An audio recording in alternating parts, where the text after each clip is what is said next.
السلام علیکم۔ ناول پارسا قسط نمبر 6 ہم شروع کرنے جا رہے ہیں۔ یہ بہت ہی انٹرسٹنگ ناول ہے، اس سے آپ کو بہت کچھ سیکھنے کو ملے گا۔ ہم ناول سٹارٹ کرتے ہیں۔ پارسا اپنے اپارٹمنٹ کے سامنے آئے تو وہ لاک تھا۔ یہ دیکھ کر وہ مزید پریشان ہوگی کہ سمیر اسے وہاں ڈھونڈ تو نہیں رہا ہوگا۔ اگر اسے وہاں نہ ملی تو وہ کیا کرے گا، یہ سوچ کر پارسا ٹہلنے لگی۔ ارے تم واپس آ گئی، سمیر نے خوشگوار انداز سے پوچھا۔ کیسا رہا تمہارا پہلا دن؟ پارسا کے گھر میں داخل ہوتے ہی سمیر نے دروازہ بند کر کے پوچھا۔ پارسا کچھ دیر سوچی پھر بولی، انہوں نے مجھے نکال دیا۔ پارسا نے سر جھکا کر کہا۔ سمیر نے پوچھا کیوں؟ سمیر نے غصے سے اس کے قریب آ کر پوچھا، کیونکہ میں ان کا یونیفارم نہیں پہن سکتی تھی۔ سمیر وہ آدھا شٹ اپ، سمیر کے دانت کچکچا کے کہنے پہ پارسا سر جھکا کر اپنی تسکین پر آنسو بہانے لگی۔ کس سے لفٹ لے کر آئی ہو تم؟ سمیر نے اسے گہری نظروں سے دیکھا۔ تھے ایک بڑے انسان، پارسا نے سنجیدگی سے کہا اور اپنے کپڑے پکڑ کر کمرے کی جانب چل دی۔ ٹھیک ہے، اس کا مطلب تم گھر کا راستہ جانتی ہو، تو کل چھٹی ہونے پر خود ہی ٹرین سے گھر آ جانا، کیونکہ مجھے فارغ ہوتے ہوئے اکثر رات کے 9 بج جاتے ہیں۔ پارسا نے ہاں میں سر ہلایا۔ اور آج پھر بابا سے تم نے بات کرنی ہے؟ میری مجبوری سے تم چاہ تو کر نہیں سکتی۔ پارسا نے بس خاموشی سے اس بات سر ہلایا۔ پارسا نے ہاں میں کپڑے بدل کر کچن میں کھانا بنانے چلی گئی۔ جو شخص اس کا خوابوں کا شہزادہ تھا وہ اس کے دل سے اتر رہا تھا، لیکن وہ ڈیمن اپنی چھت کو گھور رہا تھا۔ آج کرب میں مبتلا کرنے کے لیے صوفیہ نہ تھی، بلکہ اس کی پہلا تھی، جو اس کے دل کو سکون دے رہی تھی، جو اسے کبھی نہیں ملا تھا۔ ڈیمن خود نہیں جانتا تھا کہ اس لڑکی کے بارے میں کیوں سوچ رہا تھا۔ ڈیمن خود نہیں جانتا تھا کہ وہ لڑکی اس کے دل و دماغ میں کیوں ہے، کیونکہ اگر خوبصورتی کی بات ہوتی تو روزی ہر وقت اس پر اپنا سب کچھ نچھاور کرنے کے لیے تیار تھی۔ نہیں، اس لڑکی میں کچھ ایسا تھا جو کسی میں نہ تھا۔ ڈیمن نے گہرا سانس لیا اور اپنے موبائل میں نمبر ڈائل کرنے لگا۔ ہیلو، تھوڑی دیر فون بجنے کے بعد اٹھایا جا چکا تھا۔ مجھے ایک کام ہے تم سے، زوئی۔ ڈیمن کی آواز سن کر زوئی ایک پل کے لیے خاموش ہو گئی۔ ہاں کہو ڈیمن، کیا کر سکتی ہوں میں تمہارے لیے؟ آج ایک لڑکی تمہارے پاس نوکری کے لیے آئی تھی، جسے تم نے یونیفارم پہننے سے انکار کرنے کی وجہ سے نکال دیا۔ ڈیمن نے اسے بیلا کو یاد کرتے ہوئے سنجیدگی سے کہا۔ ہاں کیوں، خیریت؟ زوئی نے گھبرا کر پوچھا۔ وہ سب سے روب جماتی تھی، ڈیمن کے سامنے اپنی اوقات جانتی تھی۔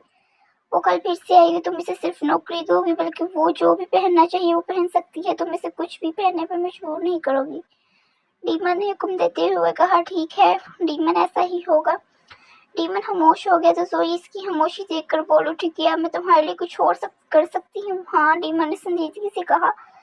پھر اچانک اس کے چہرے پہ بہت زیادہ وحشت آئی تھی۔ اس کے سامنے میری سچائی تمہاری زبان پہ نہ آئے، ورنہ پھر کبھی کچھ اور بولنے کے قابل نہیں رہو گی۔ ڈیمن نے وارننگ دے کر فون بند کر دیا، آنکھیں موند کر لیٹ گیا۔ وہ جو لڑکی کوئی بھی تھی، ڈیمن پر اس کا انداز ہونا اچھا نہیں تھا، اس لیے ڈیمن نے فیصلہ کیا کہ وہ مزید ایک پل کے لیے نہیں سوچے گا۔ لیکن اس کا ہوا بھی تھا، کیونکہ باقی پوری رات اس نے وہ معصوم شہرہ یاد کر کے گزاری تھی۔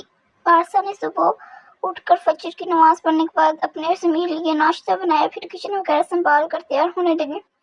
سمیر نے جب اسے کالے فراک پجامے پر دیکھا تو اسے گھورنے لگا، تم نے یہ پھر سے لپیٹ لیا۔ صرف اب کی بار پارسا سمیر کی غصے سے ڈری نہیں، بلکہ اس نے اپنے لیے کھڑے ہونے کا فیصلہ، کیونکہ اس کے شوہر کو بھی اس کے سامنے بے حجاب کرنے کا حق نہیں تھا۔ انہوں نے مجھے کہا تھا کہ میں جو چاہے پہن سکتی ہوں، مجھے نوکری ملی، لیکن اگر آپ چاہتے ہیں میں حجاب کروں تو مجھے حجاب کرنے دیں، کیونکہ اس کے بغیر میں باہر نہیں جاؤں گی۔ سمیر پارسا کی بہادری پر حیران ہوا، لیکن کندھے جھکا کر آگے بڑھ گیا۔ ان کے اپارٹمنٹ سے 10 منٹ پیدل چل کر میٹرو اسٹیشن آتا تھا، جس سے ارے آ گئی تم، وہ بھی وقت سے پہلے، اچھی بات ہے۔ ماما زوئی کی پارسا پر نظر پڑتے مسکراتے ہوئے بولی، ویسے تم بڑی معصوم ہو۔ جی ماما زوئی، میں نے تمہیں جواب نہیں دی تو تم نے میرے باس کو شکایت کر دی۔ آپ کا باس؟ ہاں نا، ڈیمن موریٹی، جانتی ہو نا تم؟ پارسا کو وہ شخص یاد آیا۔ دکھنے میں وہ جتنا امیر لگتا تھا، اسے یہ نہیں معلوم تھا کہ وہ یہاں کا ہی مالک تھا۔ تو کیا میں انہی کپڑوں میں کام کر سکتی ہوں؟ پارس نے بہت امید سے پوچھا۔ ہاں بالکل کر سکتی ہو، لیکن ویٹریس کا کام نہیں، کیونکہ لوگ تمہیں اس حلیے میں کوئی آرڈر ہی نہیں دیں گے۔ تو کیا تم صفائی کر لو گی؟ पारसा ने हाँ में सर हिलाया। जब तक वो अपना हिजाब कायम रख सकती थी वो कुछ भी कर लेगी जैसे तुम्हें बेहतर लगे, लेकिन ये स्कार्फ लेना जरूरी है क्या? पारसा के हाँ में सर हिलाने पर मोहम्मद जोही ने गहरा सांस लिया। ठीक है, जैसे तुम्हारी मर्जी, लेकिन इतना बता दो कि स्कार्फ की वजह से लोग तुम्हें अजीब नजरों से घूरेंगे, तुम्हें बातें भी कर सकते हैं, हो सकता है कि तुमसे बदतमीजी करें। पारसा ने इनकी बातों पर गौर किया। इसे इस सबसे कोई फर्क नहीं पड़ता था। कोई बात नहीं, मैं मैनेज कर लूंगी। मोहम्मद जोही ने कंधे झुका दिए और इसे बाहर काम पर जाने का इशारा किया। जूली ने इसे हर काम समझाते, इसकी ज्यादा ड्यूटी तो नहीं थी, बस इसे लोगों के जाने के बाद टेबल साफ करने थी, जबकि फर्श को साफ करने की जिम्मेदारी और किसी औरत की थी। वो 6 बजे बाहर निकली तो आसमान पर तकरीबन अंधेरा छा चुका था, लेकिन आज इसे रास्ता आता था क्योंकि सुबह आते हुए इसने हर रास्ता बहुत गौर से देखा था। अभी चंद कदम ही उठाया था जब पारसा एक गाड़ी इसके करीब आकर रुकी। शीशा नीचे होने पर पारसा ने हैरत से डीमन को देखा। सर आप? पारसा ने घबरा कर अपना दुपट्टा ठीक किया। इतना तो वो जान चुकी थी। पारसा ने घबरा कर अपना दुपट्टा ठीक किया। वो इतना तो जान चुकी थी, ये इसका बास था। गाड़ी में बैठो, मैं तुम्हें छोड़ देता हूँ। डीमन की बात पर पारसा ने इनकार किया। नहीं थैंक यू सर, मैं आपकी शुक्रगुजार हूँ, लेकिन मैं मेट्रो से चली जाऊंगी। पारसा इतना कहकर चलने लगे, लेकिन डीमन गुस्से के आलम में गाड़ी से निकलकर इसके सामने आया। पागल हो क्या? इतनी रात हो गई है, मैं तुम्हें छोड़ कर आता हूँ। पारसा ने नजर झुकाकर फिर से इनकार में सर हिलाया। कोई बात नहीं सर, आप तो मुझे रोज यहीं से इसी वक्त जाना है, मैं चली जाऊंगी। कोई बात नहीं, पारसा ने मुस्कुरा कर कहा। आगे बढ़ गई। ये एलवी लास वेगास है बेला, लोग इसे गुनाहों का शहर कहते हैं। जानती भी नहीं तुम कि एक बूढ़े आदमी की नजर तुम पर पड़ी तो क्या हो सकता है तुम्हारे साथ। डीमन की जमीन से पुकारा कि लास वेगास के सबसे बुरे आदमी की नजरों में तो पहले ही थी, इससे ज्यादा खतरनाक क्या होगा इसके लिए। आप फिक्र मत करें सर, जब जो होना है तब सो होता है। मेरे अल्लाह ताला मेरे मुहाफिज हैं। बाय। पारसा इतना कहकर मेट्रो स्टेशन की जानब चल दी। मेट्रो में बैठकर इसने शुक्र किया कि वो सही सलामत यहाँ तक पहुँच गई थी। तभी कोई आदमी इसके साथ वाली सीट पर बैठा तो पारसा ने हैरत से डीमन को देखा। क्या मैं भी मेट्रो में जा सकता हूँ? मेरी मर्जी हो तो। डीमन ने अपना ठीक करते हुए पारसा ने सर झुकाकर हाँ में हिलाया। नाम क्या है तुम्हारा? डीमन के अचानक से पूछने पर पारसा ने चौंक कर इसे देखा, फिर अपने से झुका गया। वैसे मेरा नाम पारसा है, लेकिन सब मुझे पारस कहते हैं। डीमन ने सर हाँ में हिलाया। इसका मतलब क्या है? पारसा पकीज़ा कहते हैं सर। डीमन ने सर हाँ में हिलाया। वो अपने नाम जैसी ही पकीज़ा थी। किस मुल्क से हो तुम? बेला, मैं पाकिस्तान से हूँ सर। लेकिन आप मुझे बेला क्यों बुलाते हैं? मेरा नाम पारस है। पारसा के सवाल पर डीमन कसम मुस्कुराया। फिर कब बताऊंगा, तुम मुझे डीमन बुला सकती हो, मेरा नाम सर नहीं पारसन। फोन सर इनकार में हिलाया। नहीं, आप मेरे पास है, मैं आपको सर ही बुलाऊंगी। डीमन ने आंखें छोटी करके इस लड़की को देखा जिसने इसकी बात नहीं मानी थी और अपनी बात ना मानने वाले का वो बहुत बुरा हाल करता था। फिर इसका बात ना मानना क्यों बुरा नहीं लग रहा था? कितने साल की हो तुम? डीमन के अगले सवाल पर पारसा ने भी आंखें छोटी करके इसे देखा।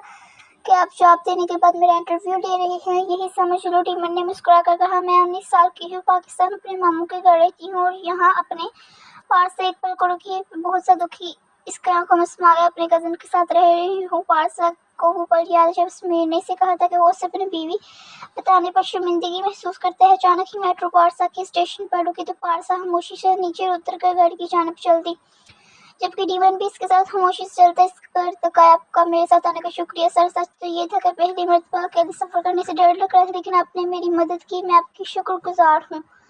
पारसा ने नजरें झुकाकर कहा, और इसका हमेशा यूं नजरें झुकाकर हया के दायरे में रहते हुए बस काम की बात करना डीमन के इस मुर्दा दिल को धड़कने पर मजबूर कर रहा था। बाय सर, पारसा ने नजरें झुकाकर कहा और अपने अपार्टमेंट की जानब चली गई। पहला आया और डीमन ने इसे देखते हुए कहा, फिर वहां से चले गया।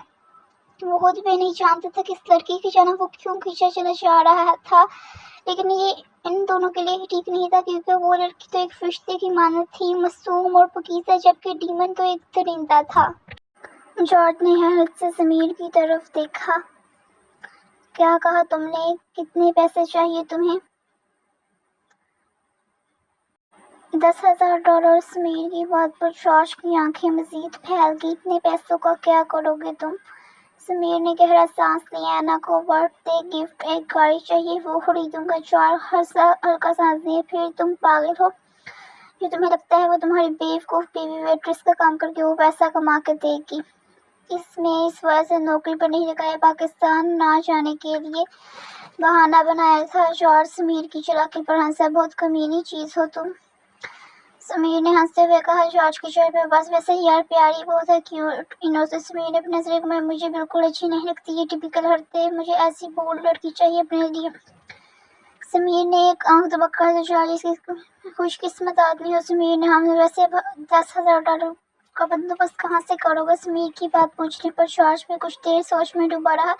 वैसे एक आदमी को जानता हूँ, वो जितने चाहो पैसे, लेकिन समीर ने बोला, लेकिन जरा खतरनाक आदमी, अगर इस पर वक्त पे पैसा नहीं तो मस्ता खड़ा हो। समीर की बात पर गहरी सोच में डूब गया। इसे एना को गिफ्ट देने के लिए पैसों की जरूरत थी, लेकिन एक खतरनाक आदमी से ऐसा कि सच में कोई मस्ताना खड़ा कर दे। लेकिन यार मैं इतने पैसे वापस कैसे करूँगा? समीर ने परेशानी से कहा। यार टेंशन क्यों लेते हो? जब जितने पैसे जोड़ सकोगे जोड़ लेना, बाकी पैसे मैं तुम्हें दे दूंगा, क्योंकि फिलहाल अभी मेरे पास पैसे नहीं है। अगले जब मेरी आएगी सैलरी वो तुम्हें दे दूंगा। समीर के सवाल पर जॉर्ज मुस्कुरा दिया। पारसा का मासूम चेहरा इसकी आंखों के सामने आया। ये मैं तुम्हें वक्त पर आने पे बताऊंगा। समीर ने हाँ में सर हिलाया। ठीक है, मैं फिर इसे कॉल करता हूँ। अच्छी खबर है, वो अभी हमसे क्लब मिलने के लिए तैयार है। हाँ बोलो बच्चे, कितने पैसों की जरूरत है तुम्हें? एडी ने समीर को सर से लेकर पाउंड $10,000 की। एडी ने मुस्कुराते हुए पैसे निकालकर समीर की चंद, तुम ये पैसे रख सकते हो, लेकिन एक बात याद रखना, ये पैसा डीमन की मलकियत है। तुम्हें मुकर्रर वक्त पर किसी भी हाल में वापस करने होंगे। डीमन का नाम सुनकर समीर को घबरा कर जॉर्ज को दिखा। वेगास में रहते हुए इतना समीर चाहता था कि डीमन मोनिटी माफिया पास था, जो पूरे लॉस वेगास में हर बुरा काम करवा रहा था, लेकिन फिर भी पुलिस इसे पकड़ने में नाकाम थी, क्योंकि इसके खिलाफ कोई सबूत नहीं होता था। समीर माफिया के चक्कर में नहीं पड़ना चाहता था, लेकिन इसे एना के सामने अपनी अना को बचाने के लिए इसने वो पैसे पकड़कर एडी को देखा। मैं अगले महीने तक ये वापस कर दूंगा। समीर की बात पर एडी ने हाँ में सर हिलाई। से जाने का कहा। समीर ने हैरत से एडी को देखा। अपने सबूत के लिए कोई कागजात कार्रवाई नहीं की। समीर के सवाल पर एडी हंस दिया। फिक्र मत करो बच्चे, तुम डीमन का पैसा खाकर जहन्नम में भी चले जाओ तो हम ये पैसा वसूल कर ही लेंगे। जाओ मजे करो। एडी की बात सुनकर समीर ने अपना थूक निगला। इसे डर लग रहा था, लेकिन फिर भी इन पैसों को लेकर लगा, क्योंकि इसे अपनी झूठी अना को जो कायम रखना था।